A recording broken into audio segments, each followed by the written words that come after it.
Looking for a good company to invest can be a tedious task because you need to analyze a lot of numbers in balance sheets and income statements and cash flow statements, research trends and ratios, and do all kinds of charts.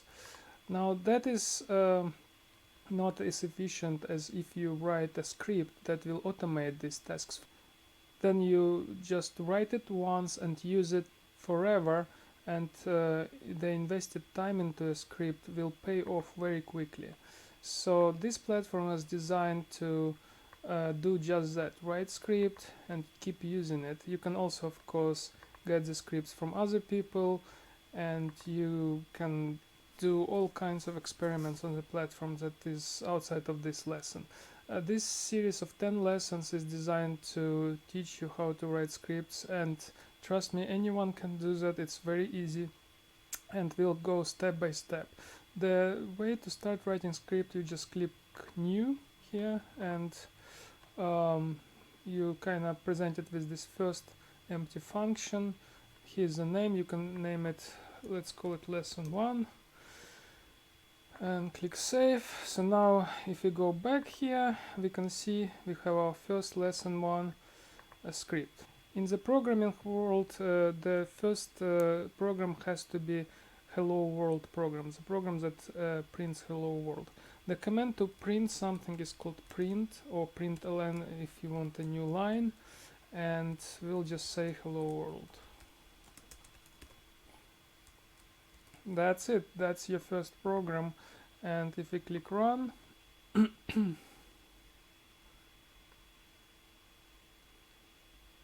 you'll get your printout hello world. All these other pieces of information just inform you if everything went well on the platform, and this is like a shutdown. The time here helps you to understand how long the script was running, and it all ran within 1 second limit. So here's your hello world. Assuming you a little bit financially literate, that means you probably know mathematics a little bit, and in mathematics there was a concept called variable. So you would normally call them x, y, or a, b, c, or whatever, and you would use it in various formulas in your math class. So in here, in the programming, you also use variables a lot, and to declare variable you use the word local and then the name of variable, and let's call it a, and we assign value to the variable. Like in this case we'll assign hello world, I guess, and we'll put a here. Let's put a little bit more explanations. So now I println the variable a. So let's run that.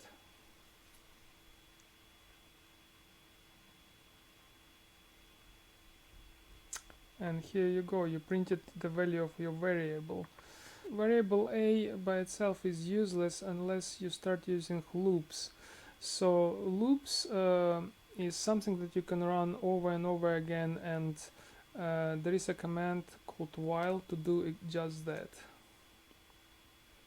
So we write while, and let's say the variable will be a number, so let's assign a number to it, and we'll write while a less than 10 do, and the end of the loop is end.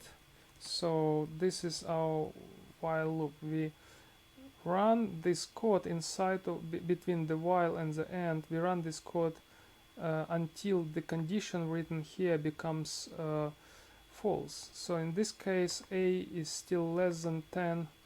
So if I just run it now, be careful, because in this case it will run for a very long time until it times out, because it will never become false, right? A will always be below 10 because a is 1.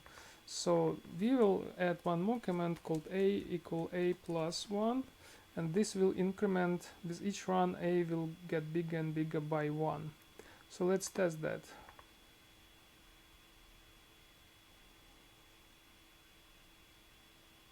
And here's our printout 1 2 3 4 5 9.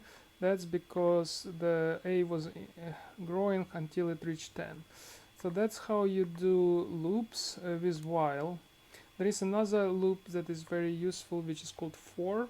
To kind of, it's very similar to while because it does this implicitly.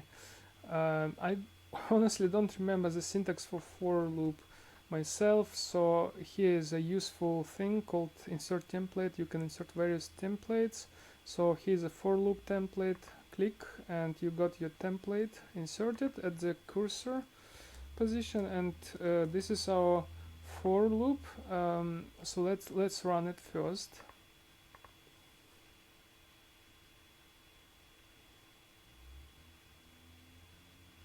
And here we go, I from 1 to 10. So how for loop does it is very similar to while. You have a temporary variable called I, and it starts with this number, ends with this number, and this is the increment. So if I put increment 2 here, now we'll skip one number.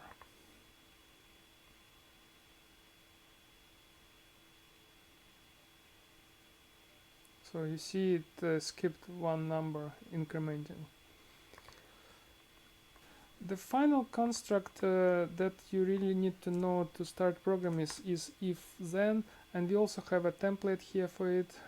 So the if then template will help you to kind of get started with it, and essentially this is the only other thing that you need to learn, and you're ready to go to do programming.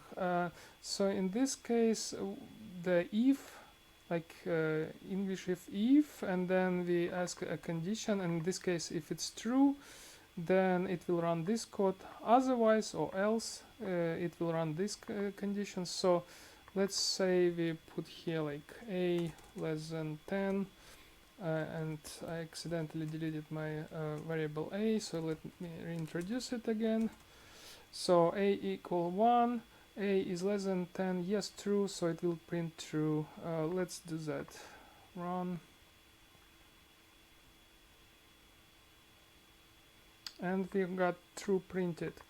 Now if we put 100 here, now this condition will be false, so it should print this other line.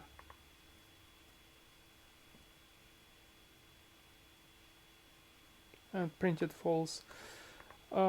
That's it. That's all you need to really know to start programming. For loops, while loops, and if conditions, variables. That's all the most important fundamental building blocks of programming. Now to actually do something useful, you need to go to help, and you need to scroll to the commands in help and learn all the commands that the system provides. We have access to all the financial data, and that's what we will learn in the next lesson. Thank you.